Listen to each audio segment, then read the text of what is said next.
So, Bob, I'm looking forward to chatting with you. I was going to bed last night with a smile on my face saying, oh, I got to hang out with Bob tomorrow, my best friend, and act like we're professional podcasters while actually just having a chat. What do you say? I can act.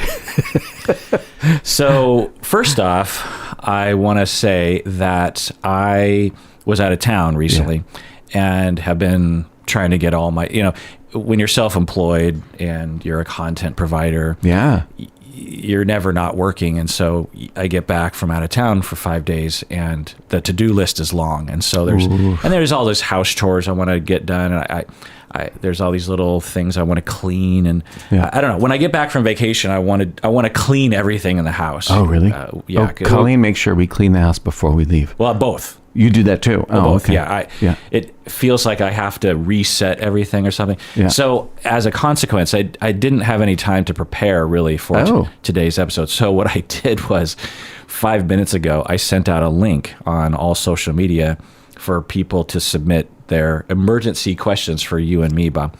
So this is going to be a bit of and the questions are coming in. We have 36 responses so far. And you sent it out 5 minutes ago and you got 36 people? Maybe 10 minutes ago. Oh, 10. Oh, okay. Well, then that's nothing. We were sort of chatting for a bit. But so I'm going to open this up and God knows what we're going to get here. Yeah. So let's get into it. We have a question from Mike, who was, I believe, the first person who submitted their question at 10:01 and 49 seconds. Mike says, thoughts on Jacques Lacan in particular and the attempt to analyze society and culture using psychoanalytic concepts. Do you know Lacan? Very, very, very, very remotely. From what? My old supervisor, David Taylor, used to read everything, and he read him, and he's like, oh, yeah, Lacan. And I tried to read one of his books, and man, it's dense. I couldn't get through it. Yeah, it's been a while since I've read Lacan or analyses, and I will say that my thoughts are one of respect. Lacan was one of the original pushers. I don't know, what's the word? This is me without notes, folks. I have no prepared. He's a pusher. He's a pusher of great ideas that are hard to understand in today's situation. The attempt to analyze society and culture, psychoanalytic concepts. I don't know about Lacan, but I do know about proto or the Freudians and the neo-Freudians will say some very interesting things sometimes, but often it was unrelatable or just kind of silly. So some of it I get, like you would say that a societal group, cultural group is going through an Oedipal phase or this kind of thing. It always felt a little shoehorny. Angeline says, what are some common unhealthy dynamics you see between parents and their disabled children that they may care for? What are some common unhealthy dynamics you see between parents and their disabled children that they may care for? Do you have any experience with families with disabled kids? No. I do a little bit, and common unhealthy dynamics, I would say off the top of my head, it would be the family can be very isolated because of oppression and stigma and shame.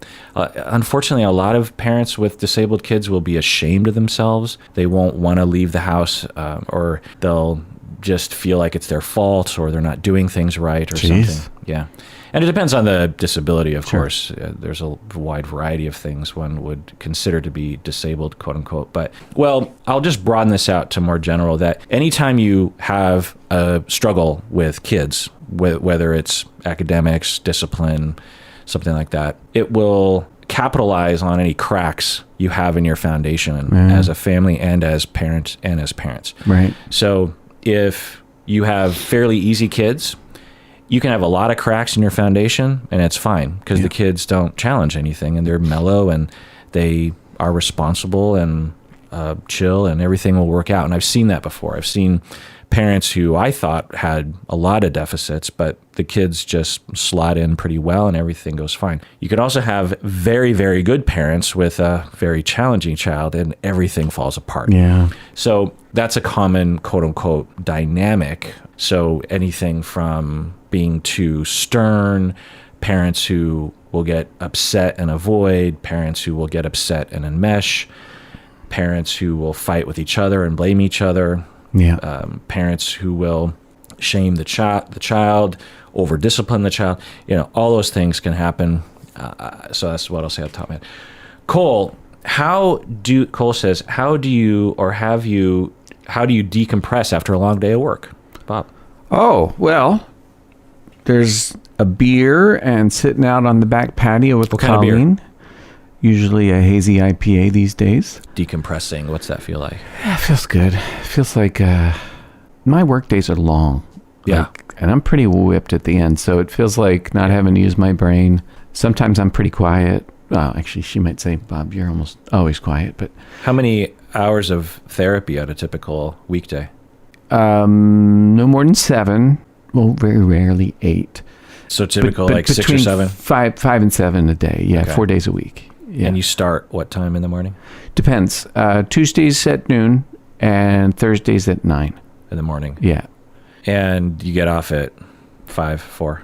9 on Tuesdays and 5 or so on Thursdays. And oh, you work 7 like noon on, to 9? Yeah. Or 9 to what? 9 to 5. I work Tuesday, Wednesday evenings, and then Thursday, Friday, I knock off at 4 or 5. And you have like an hour or 2 break and there for lunch and stuff. It's like you said, when you're self-employed, there's always something to do. So my break is usually like about 15 minutes. So I have an hour scheduled, but I never hit an hour. It's catch up on notes and return phone calls and an email, this and that, and some administrative something or other. And I usually get about a 15-minute break during the day. And Colleen's home. So you can just, now that she's retired, you can just go hang out with her for a bit. Yeah. Yeah. Yeah. Stacy and I work from home too. It's right. Nice. Like, because back in the day, we would only see each other like late at night. Yeah. After work. Since the pandemic and after, it's just like all the time. It's nice. It's relaxing. And especially not having a commute, Oh yeah. I don't miss that at all. Yeah. So you feel like, oh, it's a long day. I just want to turn off my brain. Yeah. Have a beer, hang out with Colleen. Right. For her, now that she's retired, does she need to decompress, or she's probably stressed out on something during the day? She it's true, but it isn't. It's usually like some kind of house thing or whatever. This week, lately, it's organizing the house and the photos. She's got old photo albums, and she's trying to decide what to do with them and going through them. And that's right up my alley. I love that kind of stuff. You love that stuff? I think she finds it kind of cumbersome, but it's like, do I throw them away? Do I keep them? What do I do? And well, she's scanned the photos, has she not? No. You got to scan those photos. I said that to her. I'm like, well, you could scan them. She's like, Bob, there's a lot of photo albums. I've scanned tens of thousands of pictures. Well, maybe you should come over. you just do like 10 a day. Anonymous in Ireland says, hi, Kirk and Bob. I was wondering if you could speak about confrontation as a technique in therapy. I believe this can also be called reverence. Have you heard that, reverence? I think they mean irreverence. Okay. Do you ever raise your voice to clients in order to make a point to them or challenge a way of thinking? I had this happen to me, but it felt like the therapist was taking their frustration out on me more than what I have since read about this technique. Would love to hear your thoughts, Bob. What do you think? Therapists raising their voice, obviously, is something you're going to want to bring up because it's something on your mind. So hopefully you'll take that to your therapist and talk about it with them and your experience of that. That's worthy. Sometimes therapists don't manage their feelings as well as they could, and they have these countertransferential act outs. So could be that. Do I think raising my voice is therapeutic? I don't know. I was chatting with my old consultant / sort of supervisor, Lillian Buchanan, the other day, and she told me she's taken this. Oh, I'm not going to get this right. She's taken AEDP. I don't even really know what that stands for. And then the other one, the brief dynamic therapy thing or whatever. And what she's learning about is a thing that whoever that guy is calls confrontation, but it's more like just confronting defenses by pointing them out. Basically, it's sort of like, so would you say that when you go quiet and you look aside, that maybe what you're doing is trying to get to a safe place right now? Mm-hmm. You sort of establish at the beginning that that's the nature of the work that you're going to do. And if if you hit a snag with somebody where they don't like that kind of focus, you just say, you hired me for this. Mm-hmm. You hired that is me a to confrontation. Yeah, totally. To say, I see that you're avoiding this topic. Right. And that's okay. I'm not shaming you, but I just want to point this out. I might even say, I just want to confront you on this because I think this is why you're here. I think this is the issue. Right. And you deserve to be able to pay attention to this for yourself. You don't have to, but I think it would be good for you to stretch yourself a little bit and learn that you can sit with this uncomfortable feeling and know that I'm not going to shame you and you shouldn't shame yourself, and it's okay. I think when you avoid this, it leads to you just not getting your needs met. You get upset, and then you start blaming your spouse or something like that. So that sort of confrontation is all the time. Yeah. I mean, that's bread and butter therapy for me. I've said this story before, and I'm both embarrassed and proud of this, that I had a client many years ago who said that their friend, they were talking with their friend, and she was saying, so I'm in therapy. And the friend was like, oh, therapy's, I don't know about that, because all therapists do is just tell you you're right all the time. And my client was telling me, and she says, well, I told my friend, actually, it's not true. I mean, when I think about it, my therapist almost never says that to me. Or, no, that sounds bad. It's something like my therapist actually challenges me in some good ways. Right. But was kind of making a joke about it, like I scrutinize a lot. Yeah. Yeah. And I think that's, not exactly true. I think most of the time I'm not confronting, Yeah. But I will say that confrontation of that style is, I think, the fuel that drives change.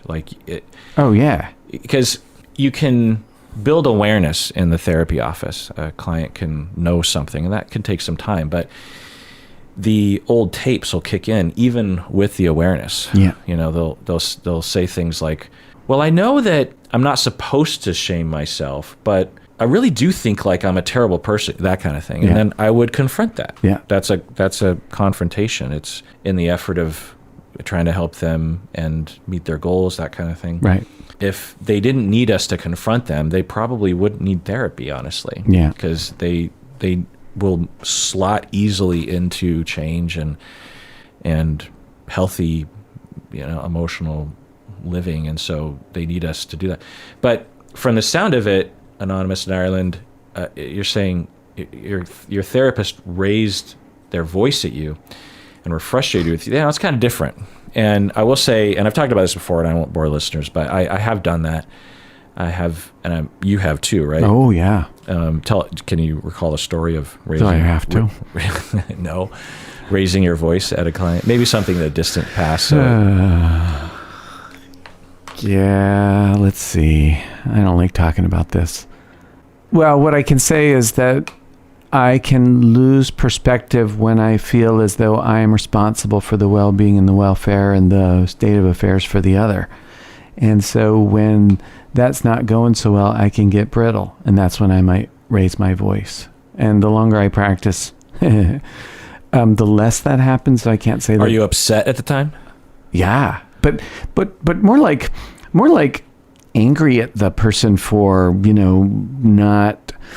It's kind of like that thing, how like you've said this many times. You're like, well, this is why people come to therapy, right? They come to therapy because they have these problems. They don't come to therapy because, they don't have problems. Yeah. So those kinds of things can evoke when a difficulty is going on and on, a person perhaps making the same kind of choice, or choice isn't a great word, finding themselves in the same kind of thing again and again. I can get kind of frustrated, but when that happens, oftentimes for me, what it means is I am not managing myself, and I am seeing myself as responsible. So on my computer monitor at home in my office are 2 yellow Post-it notes. And the first one says, Bob, you are not on the clock. And the second one says, Bob, what are you not on?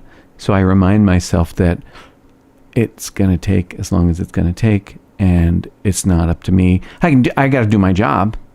But you're not on the clock. Yeah. What does that mean to you? It means I'm not under pressure to fix this thing now. Oh, Yeah, because of course I'm on the clock. yeah. But no, it's a way for me to remind myself that Slow down. yeah, Yeah. it'll take as long as it takes. Is that a frequent reminder you need for yourself? Less and less, but yeah. I do. Me too.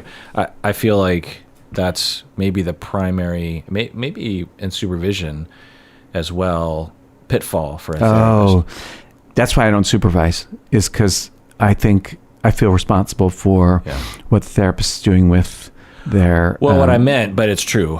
What I meant was me helping supervisees to slow down.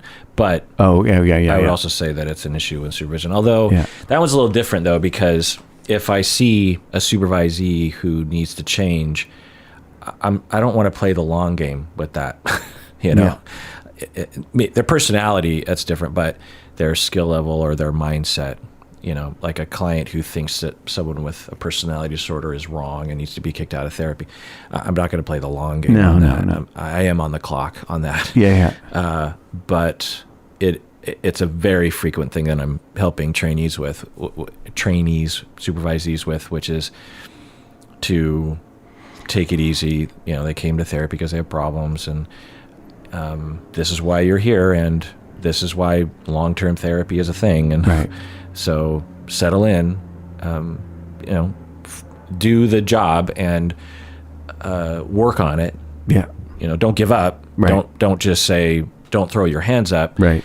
But you can't build Rome in a day. Is that the idiom? Rome weren't built in a day. Yes. Rome wasn't built in a day.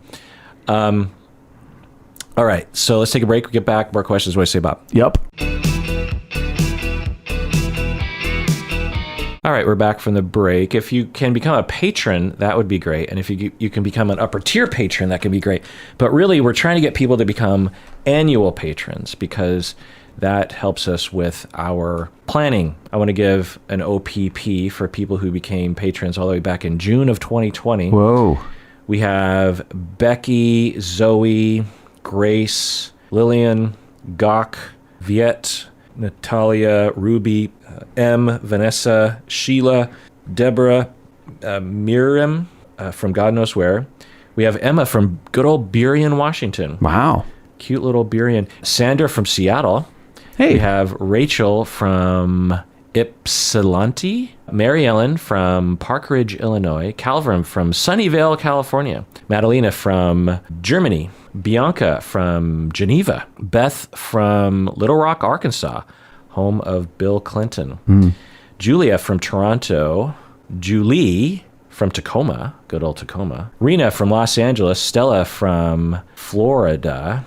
Karen from Texas. And Rachel from Santa Barbara.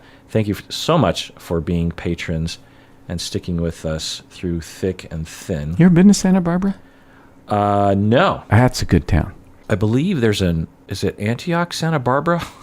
I'm such a bad professor. Wow. Antioch, there's an Antioch branch in Santa Barbara. We should have went there. Which is a big duh, because as a program director, I would have worked with those people pretty extensively. I just sort of... Gabrielle says, could you talk about how to handle big failures, like the irreversible kind that set you back for years? Have you ever had a failure that set you back for years, Bob? Well, I've had a relationship breakup that did that. Is that Do you a feel failure? like that set you back? Oh, yeah. Would you call that a failure? I don't know. If you did, how do you handle that? Well, it's grief. Yeah. In my case, poorly. What do you mean? Lots of denial, lots of... what do you mean denial? Denial. Well, I was married to the idea that, maybe we'll get back together or I'll never be happy again. Those two main ideas, those held me back. Mm-hmm. And so for me, what it came to was just actually actively practicing accepting that relationship is over. I don't know about next week. I don't know about next year. All I know is that right now it is over. And so what would I do with my life right now if I were going to accept that fact? And I would just do what I'm doing, what's in front of me, and refocus my attention on what's in front of me now, as opposed to, but maybe, or, any of that, those predictions that the humans make, I'll never be this, or, whatever. Just again and again and again and again. That was 6 years after the breakup, and it took maybe 2 months of really, really intense grief that came. And then after that, I was mostly okay. Yeah. When I think about particular failures of my own, I think the failure itself is not really a problem. It's not great, but it's the reaction to the failure that was potentially disastrous. For example, when I was fired from my first internship job. That was a huge quote unquote failure. I don't, looking back, blame myself. I did at the time, but I've done a lot of thinking and actually confronted the supervisor 20 years later, and he gave me an explanation that really had nothing to do with me. It had to do with the organization. But I could have quit being a therapist. That was my plan. You thought you were gonna quit. Yeah. I'm thinking, well, that's a failure. I already didn't think I knew what I was doing anyway. I already felt like an imposter, and to be fired just like 8 weeks into my first job as a therapist, and also being treated like crap the whole time. It wasn't like things were going well during those eight weeks. My clients were fantastic, but it didn't feel good to work with my supervisor. And I was planning on not becoming a therapist. I just thought, well, that's that. And that would have been a much bigger disaster than what happened, because what happened is I, just stuck it out and got another internship, and here I am today. Right. So the reaction could have been disastrous. The actual event was notable, but in the grand scheme of things, really nothing. Just a little blip in it basically meant that I graduated, I think, a quarter later, 3 months later, instead of earlier, So who cares? It's not a big deal in the grand scheme of things. And one could argue that it actually was a hugely educational experience for me, because when I became a supervisor, that was always in the back of my head, what happened there. It also taught me a lot about just the way the world works anyway. So one could argue that it was a success because I learned a lot, And I'm glad that, honestly, looking back, given the landscape, that he did fire me, because if I stuck it out there, it would have been pretty toxic. And two, I wasn't really getting the hours that I was supposed to be getting. I probably would have graduated much later than I did, because the sort of hours I was getting wasn't conducive to my degree. But anyway, so there's that. Then another failure I think about is when I went back to get my doctorate. I'd already been a professor for, I don't know, at that point, 13 years. And so I thought, well, it's kind of weird as a professor to not only go back to school, but also go to school at my school. In the same classrooms that I was teaching, I would teach, and then I'd go next to or I'd maybe even just stay in the same classroom, and then I'd be a student. And it was I was fine with it. It was mostly other people that were just like, how is that? Like, you're a professor, and how are you dealing with this emotionally? I'm just like, I don't know. Because at the time, as a professor, I was one of the youngest, if not the youngest professor by far at the university. It's basically just me and Rebecca who were of that age. Everyone else was at least 20, 30 years older than me. So as a professor, I always felt like a student child at the age of 40, by the way. So I'm 40 years old, and I'm very young compared to everyone else. And a lot of my colleagues treated me like a student, like a kid. Yeah. And that was annoying at times. Yeah. Especially since I had been working there at Antioch at that campus for 13 years. Yeah. And there would be new professors that were hired last week that would treat me like I was the new guy. And I'm like, no, pal, you're the new guy. Yeah. Anyway, but I just kept quiet, because what are you going to do? And although there was this one thing that I went on this weird campaign. I've never vocalized this before. So Antioch, I don't think they do this anymore, but they did back in the day. They would have this award ceremony every year for, best secretarial staff, or best new employee, or some board award that they would give to people, of like, coordination award, this kind of thing. And they would also give recognition for certain milestones of your anniversary. So if it was 5, 10, 15, up to 30 years or something, you'd get just this little certificate in a frame, or just I think you had to frame it yourself, but it was just one of those things you used Word templates for and printed out a thing, and it wrote your name in cursive.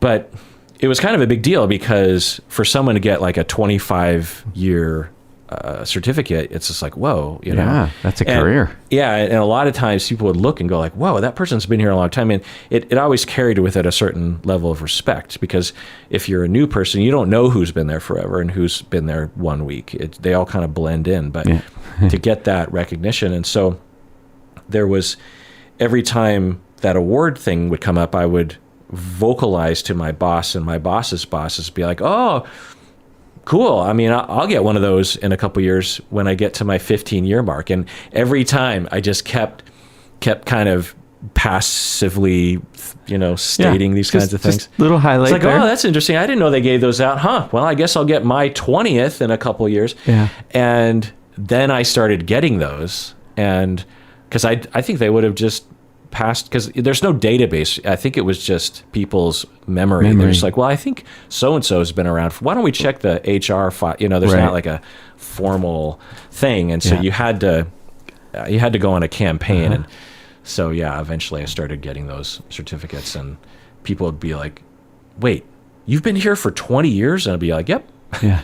Because they would look at me and, especially back then, because when I was 40, I looked 22, and they'd be like, you don't look old enough to have been here. And I'm like, well, I'm 40. And Doogie Howser of Antioch, right? Yeah. And so, although the years between 40 and 50, in terms of looks, I think I apparently aged 30 years, because it's so weird. I've never vocalized this before either. So when I was 40 and people would find out how old I was, they would say, people would just be aghast almost all the time. They'd be like, what? Because I also hung out with a lot of younger people back then, because my drummer was in his 20s, my bassist was the guys in my band were in their 20s, and so I would hang out with a lot of their friends, and so they would just figured I was in 20s, maybe young 20s. Yeah, it was a blessing and a curse, because you just don't look like you deserve any kind of respect, but at the same time you pass, I suppose, for a younger person. Yeah. I'm 51 now. No one says that about me anymore. No one says, oh my God, you look like you're 22. No. In fact, I think I look my age now. I think, well, you do not close. Look 51. When people will say, oh my God, you look so young. You look like you could be like 40 or something. Yeah. In relation to what I used to be told, they're being nice, which is great, but it feels like I've aged in 10 years. I've aged like 25 years. Yeah. Anyway. Well, we should keep in mind that I knew you before you had chest hair. I barely have it now. So I remember you used to talk about when it was first coming in. You remember that? Yeah, I think you were 26. Yeah. And it was like 3, I named them. Just a couple. There were 3 of them that I had names from, yeah. Larry, Moe, and Curly. Yeah. Well, it's a Japanese thing and a Swedish thing. I have it on both sides. These are not hairy people. Anyway, point is that I was starting school, and I wrote my very first major paper for class, and looking back was completely mailing it in. I just didn't have time to really write the paper. And Was this the PsyD program? Yeah. And I was out of practice in terms of writing papers. I had, of course, corrected countless papers as a professor, but the classes that I taught were oriented in a particular way that the PsyD program wasn't. The PsyD program was much more traditional academic, whereas our master's program, especially at the time, was much more reflection paper kind of oriented. Right. And so the paper that I wrote was terrible, but I didn't know it. I thought it was great. And again, I'm 40 years old, or I'm almost 40. I'm a professor, and my classmates are young with just a bachelor's degree, and they're writing fantastic papers, and I'm writing a terrible paper, and I don't even know it. Right. So it gets returned to me by a colleague of mine, telling me that it was terrible. I mean, she didn't say that, but Sure. and basically said, you got to kind of, so I rewrite it. I'm thinking, what's going on here? I mean, I edit it and send it in. I have to rewrite it again. Wow. And the third time, and this was after the quarter ended, so technically I should have flunked the class. So here I am, a professor. Right. It's not as if I didn't know what was happening. The material of the class wasn't hard to comprehend for me. Yeah. But my writing ability was always bad to begin with, honestly. Yeah. It wasn't until you helped me write the book that I wrote that I finally kind of combed through and ironed out and finally became an academic writer. Yeah. Right. So anyway, I scrapped the whole thing and started from scratch. And I actually got a friend of mine, Sin, actually, I'll give her a shout out. I think she listens to the podcast. She was helping other students with their writing because she's a very good writer, right, and knew how to write different kind of academic papers. And she actually gave me her paper, and as a passable paper, as actually a very good paper. Yeah. And I looked at it and thought, oh, that's what I'm supposed to be writing. I remind people, I'm a professor at the university, and I don't know what I don't know. I don't even know what I'm doing. Nope, nobody knows. And I'm knows what they don't humiliating know. myself. Well, yeah, I'm inadvertently. arguably the worst student in the class. Yeah. I am failing. Yeah. I'm supposed to be the best of the best of You're the best. tarnishing all the master's degrees you gave out. But I am, exactly, and I am the worst of the worst of the worst, And the professor is, pity giving me extended time, and so I'm failing, and this was really doing a number on me. Yeah, well, of course it is. Yeah, because you're sort of in a tough spot where if you didn't get the doctoral degree, you might have been out of a job. No, I wouldn't have been out of a job. It would have been humiliating, right, on a number of levels. Yeah, and I won't even go into like the precursors to this whole thing, which was just whole fiasco and politic problem that I had nothing to do with, but the target was me anyway. So how did I handle the big failure? Well, you're saying irreversible kind, Gabrielle, you're saying, how do you handle the irreversible kind of big failures that set you back for years? This could have set me back for years if I decided to dig in or get obstinate or give up or say I can't do this. At no point did I say I can't do this. I didn't say I can do this, but I never said I couldn't. And I just said, well, I guess I'll just rewrite, start over from scratch and hope that works. I just never really stopped to think what this all meant.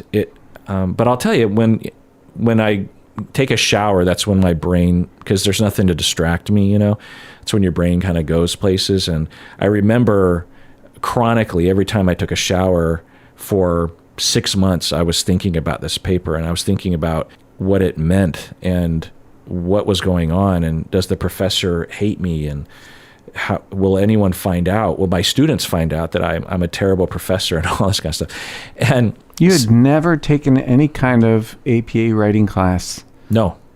I started that when I was a sophomore in college. Oh, really? Yeah.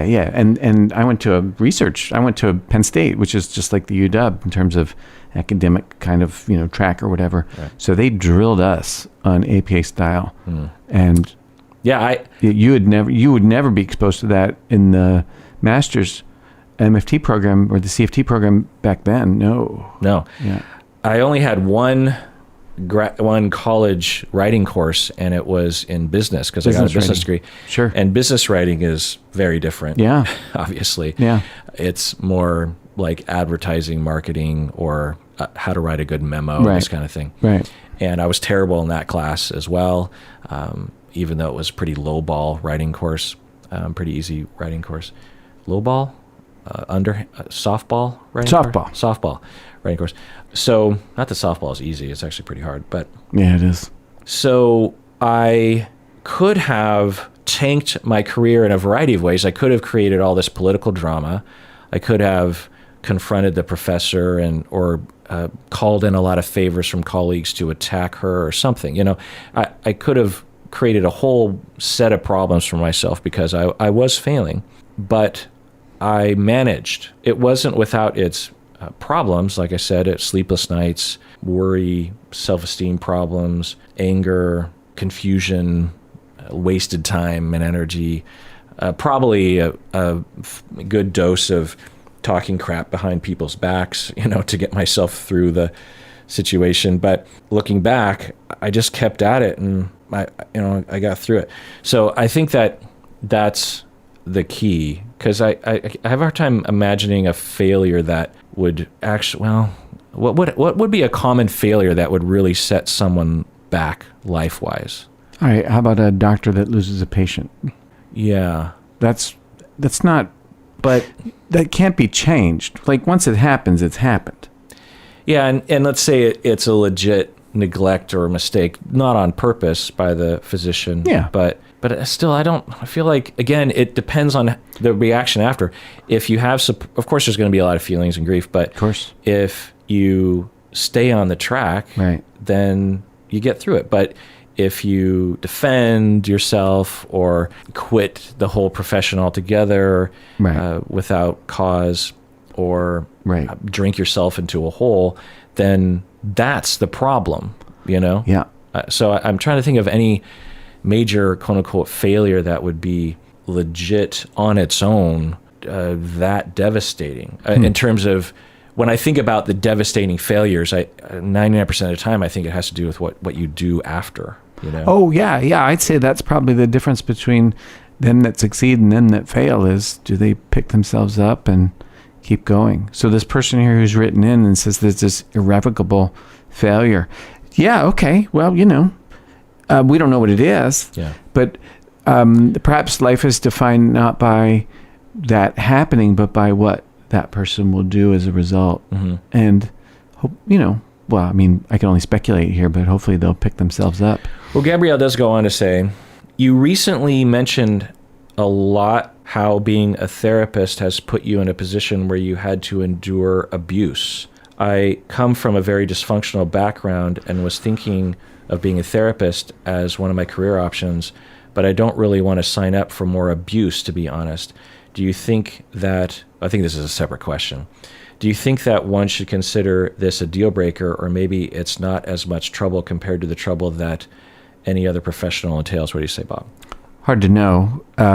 I'd say, though, that abuse by a client is, well, I don't know. It's not, I guess it depends on where you work, but that is far from what's typical in an average day for me. Mm-hmm. And I've been doing this for 30 years, so always has been. Yeah.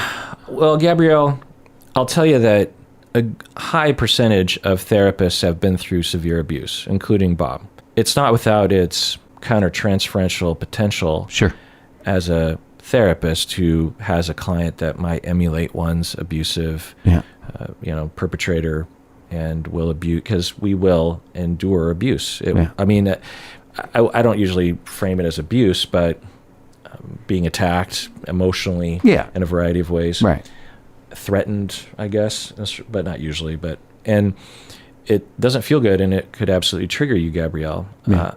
As long as you're sufficiently habituated to the memories, PTSD treatment, focused trauma treatment. Because if you have legit PTSD and you're a walking open nerve and you have a client that emulates your parents, not only are you going to not be a great therapist, but for a couple of weeks you might dissociate, you know, and that's just not okay for you, mainly as a therapist.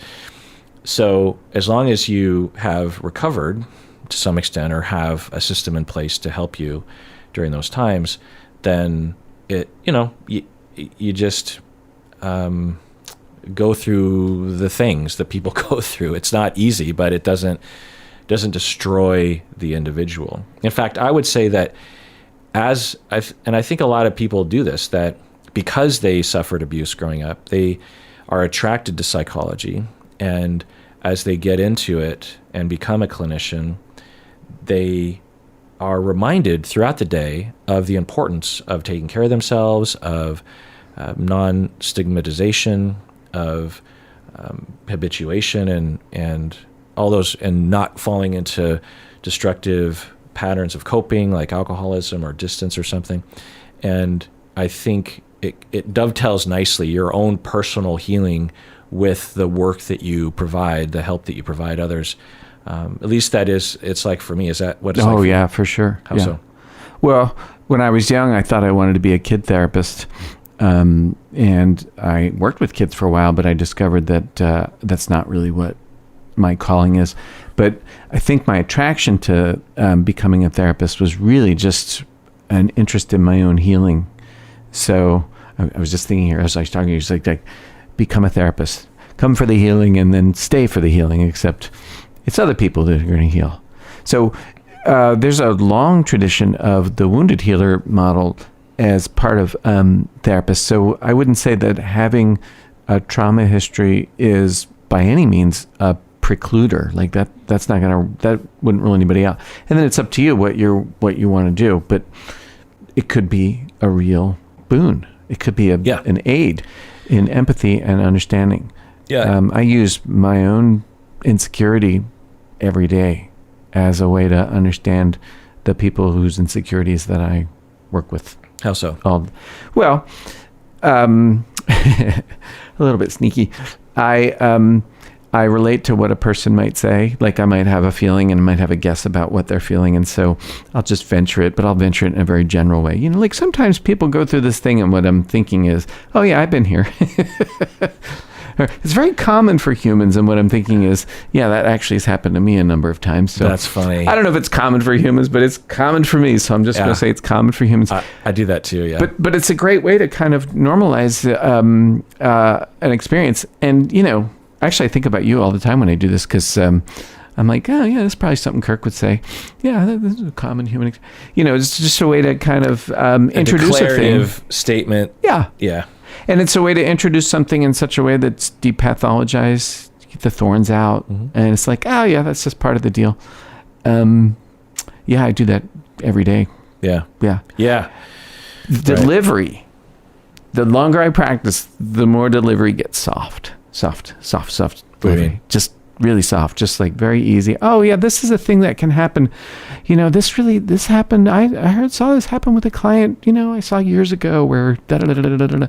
And what I'll do is I'll just make an amalgam, like a moosh of this person and that other person. And I'll just say, well, this one client I saw years ago, and it's just a moosh of 3 or 4 other people. And it's a way to just get a thing across. And sometimes I can't give an example of this, but sometimes I'll just alter it as I go to make it match the experience of the person I'm in front of. Right. And I don't think I'm saying anything that's a lie. Mm. And I'm saying a lot that isn't true in terms of the details of the thing, but not in terms of the concept. The concept's going to hold water. Yeah.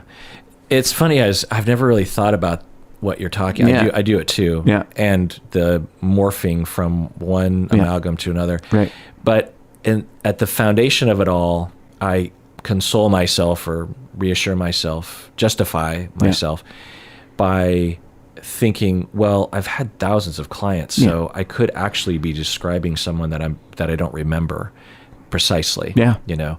Or another thing that I'll do is I'll describe someone in my personal life, but I'll frame them as a client. Yeah. I'll say, I had a client once, and I'm really thinking about, you know, someone that I know pretty well. Right. It's me, isn't it? Yeah. But I think I'll also say that. I think I'll say like, well, someone I know. Sometimes I do say me. Me, yeah, sure. I'll say that's me. Yeah. So I can relate to that. I think that's a powerful self-disclosure. Yeah. You know, I can really understand where you're coming from there. And I find that sometimes I'll do that before I confront someone. So if someone has a similar problem that I do, I'll say, well, you're preaching to the choir on that one, because I have that tendency too. But you and I should probably remind ourselves, da-da-da-da. Right. So it's a way of normalizing, because if I just confronted them, it doesn't have the power or the convincing power, I think, than if you say, I have that problem too, and and I also know that I'm wrong, and you're wrong too. Right. Yeah. If I can admit I'm wrong, then you can admit you're wrong. And we're both wrong, and that's okay. I mean, it's such a powerful self-disclosure, because as a client, to just be told you're wrong, but to be told that your therapist is like you and had to overcome the ego to say I'm wrong is a totally different message. You know what I mean? I often will say to people, well, this is the thing that happens to a lot of people. I mean, not me, but I read it in a book somewhere. Or I'll say, I've been through this. I haven't been through this since Thursday. Right. Yeah, you've said that on the podcast before, too. Yeah, I was going to chuckle at it. All right, let's take a break, get back. More questions. What do you say, Bob? Questions. So, Bob, the questions are continuing to come in. How many we got? 87 responses. When we gotten through 3? We've gotten through 6. Oh, wow. So Amanda from Los Angeles says, what comes up most often when Bob is doing couples therapy with clients? What comes up most often? I think as a problem with the couples. What are you working on the most? What's the most common problem that couples come into the office with? Yeah, it's the conflict dynamic. Oftentimes it's pursuer withdrawer. So someone who's angry and blaming and sees the problem in terms of the other person. If you were not this way, then blah blah blah blah blah.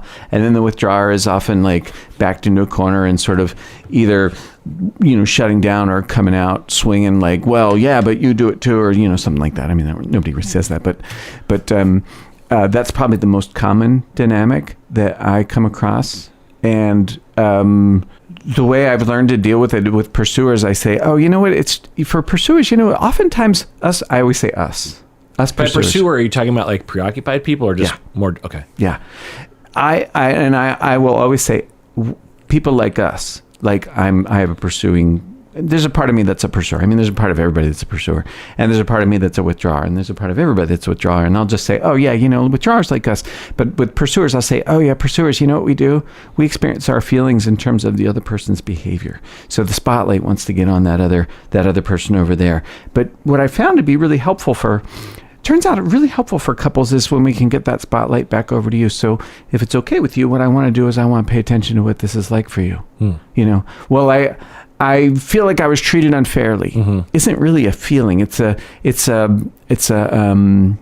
way to describe someone else's behavior as being unfair. And the way that I visualize it is that it's like a flow chart. If we could think of a flow chart, sometimes I think of layers. Yeah. But I think more accurately it would be a flow chart. So that statement of my partner is being mean to me, is disregarding my feelings, is the end bubble on a flow chart after 7 steps. Yep. And so we want to go back to that original bubble. Right.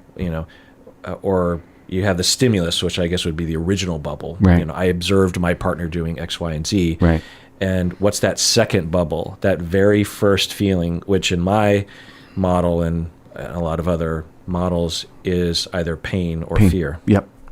And then from there it goes, something kicks in after that, which results in something kicking in from that. Like my partner hurt my feelings, and so I quickly clamp down on the hurt because I feel there's something wrong with me. Then I get angry at myself. Then I get angry at my partner because I'm angry at myself. Then I conclude that my partner doesn't care about my feelings because why should I even tell them that I'm angry? And then I have a sentence that runs through my head that says I should get a divorce. That's not the end result. The end bubble is not what happened. What happened was this stimulus and then a first feeling. Right. And then you have a particular flow chart from there. Yeah. Yeah. I've never worded that. I always talked layers. No, I like flow chart. Which doesn't make a lot of sense because but it feels layered to me because like the foundation is the feeling. Yeah. Yeah. And then we pack on the layers on top of that, but really it's a particular flow chart. I like that phrase too. It's like each of us has a particular flow chart. Right. That we slot into. Right.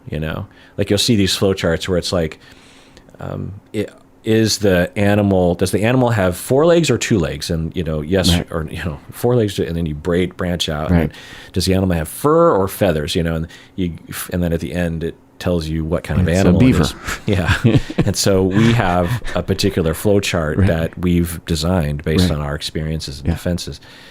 And we need to change that, interrupt it, because it's not helpful to us. No. Yeah, that's what I do with my couple. I word it differently, but it's the same thing. So that's probably the most common thing that I deal with pretty much every session. Yeah. Jacqueline says, Bob and Kirk, I'm starting a new job as a psychiatrist technician in a detox department. Oh, wow. Do you have any tips for those starting out in the mental health field? Thank you so much. I adore this podcast and listen to it almost every day. Wow. Well, Jacqueline, almost every day? I mean, how come not every day? Just joking. So, starting a new job, psychiatrist technician. So this is probably a BA level person, bachelor's level person in a detox department. So I'm guessing this is someone like that attends to the patients who are detoxing from, often it's heroin that people are, maybe alcohol. Yeah. And in an inpatient treatment facility. Do you have any tips on those starting out in the mental health field, Bob? Yeah, that's actually how I started, but we called them mental health techs, and I worked in a psychiatric in an inpatient hospital. Yeah. So what tips would you have to someone starting out there? What would you like to tell yourself going back in time? Be humble, ask questions, don't be presume. Humble to your fellow colleagues, meaning? Instead of, I should know the answer to this question. I'll proceed anyway. Yeah. Like, I don't know what to do here. Go talk to someone. Right, yeah. Ask questions, and don't presume that people have been there longer than you or better than you. They may not be better at their job, so pick your models carefully.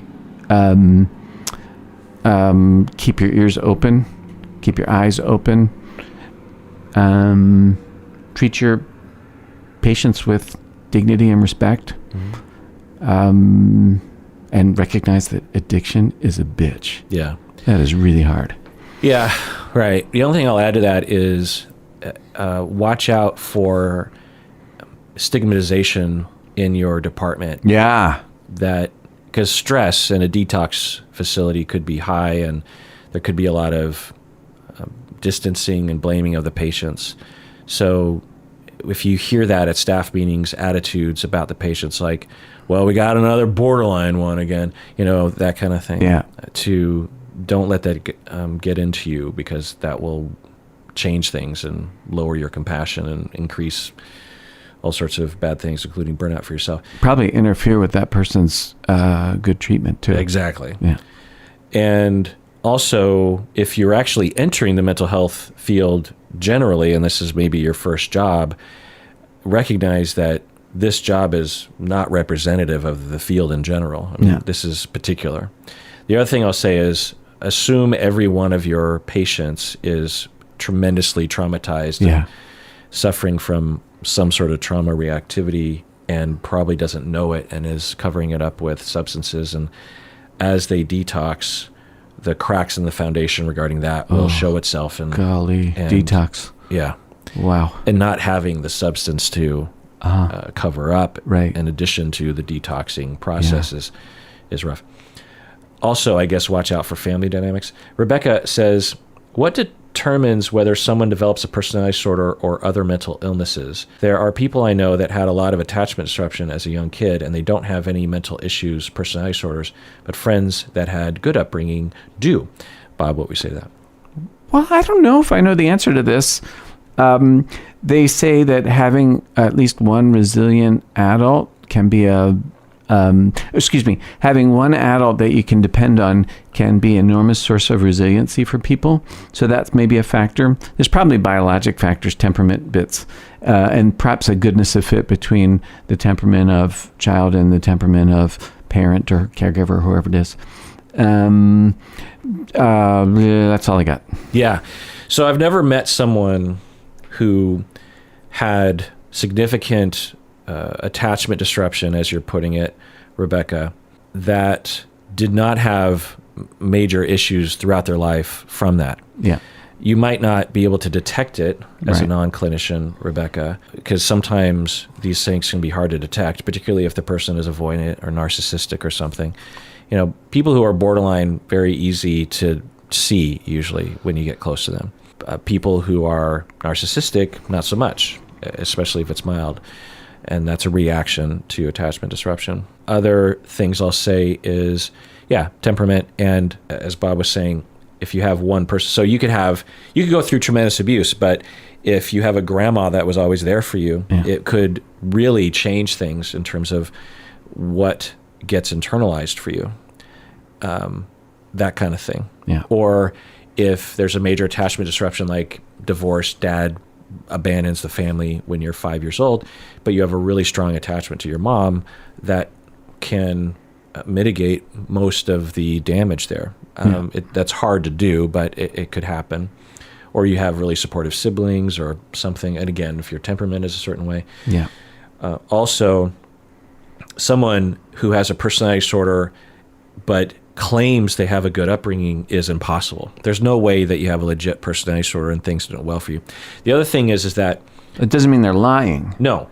And there's no way for me to prove this as well. So I want to say this is a soft scientific model. I'd say it's a good bet, though. But you get into hard science and you get into critiques of what I just said. Yeah. And there's like... To prove the moon is a certain distance from the Earth on average, there's a rigorous, hard scientific process you go through to nail that number down. Right. When it comes to what I just said, there's literally a million factors that are playing off each other: genetics, epigenetics, the way you experience it, the things that happen along the way as you're aging, as you're developing. Your diet, everything. It's a chaos theory. Holy cow. It's millions of factors that are playing into the development of a human personality. So it's impossible to measure at this point, and to prove or disprove what I said. And when and it's absolutely possible that when I bump into someone that doesn't have the background that fits their personality disorder, I probably will, due to my bias, figure some way of reconciling the data with my model, even though I'm really shoving it into shoving a square peg into a round hole. Shoehorning some data mining. Yeah, but I'll tell you, that's never hard. It's always easy for me to do. Like I had a client once who really had a lovely relationship with her parents, and parents were heavily involved. One of her parents was actually a clinician, therapist clinician, and was raised well on paper. But the enmeshment, the emotional field of the family was pretty difficult and hard to detect, but by the client. By me, it was easy to detect. Sure. I could hear it, and I could also kind of triangulate their personality problems to elements that were still present in the adult-child's relationship with the parents. Yeah. And is it a scientific fact? No, but it wasn't hard for me to do. Whereas if you just asked her prior to treatment, were you raised well? She's like, yeah, me and my parents were best friends. Like, my parents are great. And so you can't really know. But if someone has... The other thing I'll say is that you can have early childhood experiences that are not indicative of the parenting overall. So say you have a mom, you have heterosexual parents, the dad goes to work every day, and the mom goes through postpartum depression for the first 18 months of your life, and then recovers and is fine from that point forward. That 18 months of a depressed primary parent will do a number on you, if not properly supported by people from the outside. So there's a lot of... Now, I've never had to resort to that level of conceptualization, because usually that, there's very obvious things that I can point to. So I don't imagine it's all that important, though. It's sort of like, do I need to get into why this is in order to work with what is right here in front of us? No. Like I'm thinking of someone I know right now who says, something, they had a really, strong childhood, a really good relationship with their folks or whatever. And I get to watch them in their adult relationship with their partner, and I can see lots and lots and lots and lots of avoidance. So, I could get into a tug of war over whether or not they had some particular experience of growing up, and their partner has, sort of engaged on that level, and it just meets with resistance, right? In fact, actually, it stabilizes resistance. So rather than do that, I just talk about fish. And I'm like, well, ask a fish what does wet feel like, and they'll just tell you it's Thursday, right? You don't know what normal is. Normal is your experience. That's your normal. That's what you know. My first sweetheart, when I was 22, said to me one day, yeah, Bob, that's abuse. And I'm like, nah, it's not abuse. That's just kind of how it is at my house. Meaning you were talking about what it was like in your family. Yeah. Like current things or when you were a kid? When I was a kid. Okay. And she's like, well, that's abuse. And I'd be like, I can never forget this. I was standing there in my dorm room. I'm like, nah, that's just my normal. That's just how it That's just pretty how progressive because we're talking late 80s at this point. Yeah. We're talking 1988. That's pretty 89. Early for awareness around that kind of topic. I would say the majority of people would be like, well, parents. Yeah. Sometimes they, corporal punishment is fine, that kind of thing. Right. She was pretty cool. And did she have a background or something that helped her understand this? Well, she was a psych major. Yeah. She worked at the same hospital where I got my first job. Okay, well, that'll do it. Maybe some personal stuff. Not sure. But she said it, and I denied it. And for quite a while, actually, after that. And, she didn't need to push it. There was no point to that. And I didn't need to fight about it. I didn't need to say, well, blah, blah, blah, normal. It's. Did it feel like, oh, she's overreacting? Yeah, it did. Yeah. I thought it was kind of her to look out for me that way, but I didn't think that she was. I truly believe she had no basis to say what she said because ask a fish what does wet feel like, and they'll just tell you it's Thursday. Because it's just Thursday. It's just another day. Yeah. So and there's a lot of reasons why kids, even in the face of opposing data, will convince themselves that this is normal because we have to acknowledge the abuse or the abnormality of it is doubly demoralizing. Oh, yeah.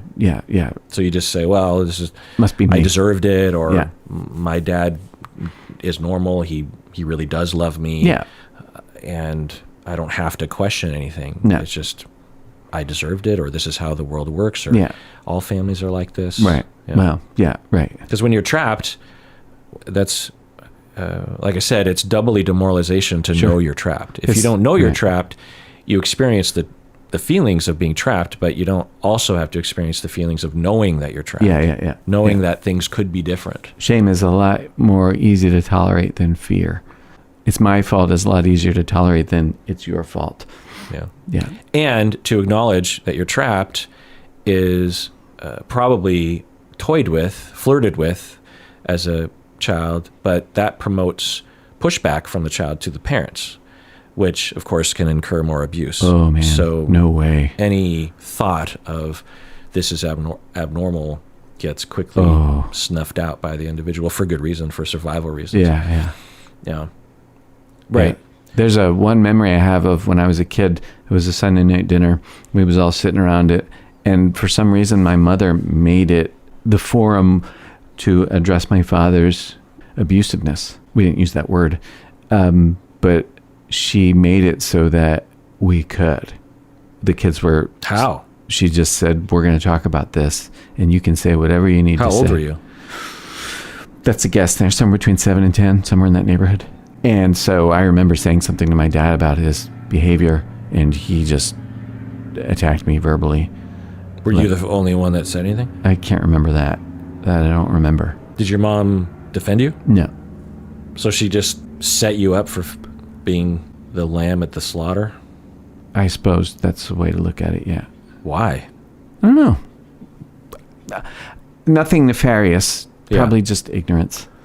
Or a half measure, like... Yeah. Well, I did something without thinking, sort of like invading Iraq. We did good, and then you don't have a follow through. Right. What was it? Was that mission accomplished, right? Yeah.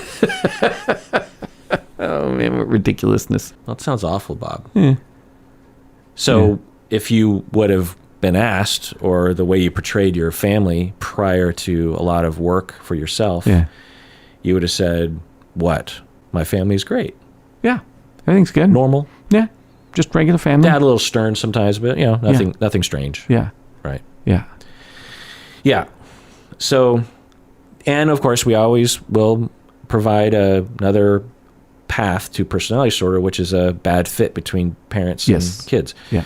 So you could have a parent who is experienced as good enough by other siblings, but one sibling with a particular temperament it just rubs wrong with the parents, and the parents end up not doing well with the kid, and it cascades over the span of the first 7 years of life, and the child has an experience that is very different from their siblings.